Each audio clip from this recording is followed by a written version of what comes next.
This video is about posture. So my tall, beautiful model is now going to turn, and we're going to talk about how we stack the building blocks, because if you literally stack your bones, it does not take a lot of effort to keep your upright posture. So you want to have good footprints, weight on the ball of the foot, centered through the first and second toe, and the center of the heel. Thigh bone directly over your shin bone. That way your knees are not locked back like I used to do when I was a kid. So stacked, thigh bone over the shin bone, biggest bone in your body, comes up into potentially a neutral spine. Neutral spine including the sacrum, which is part of your spine, but it's also between the big elephant ear-shaped hip bones.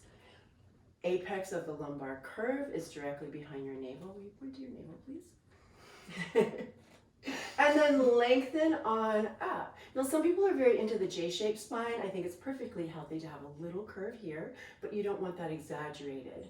And then lengthening out the crown of your head, which is lightly on top of the rest of the building blocks. So that way you get your ears over your shoulders and it's easy.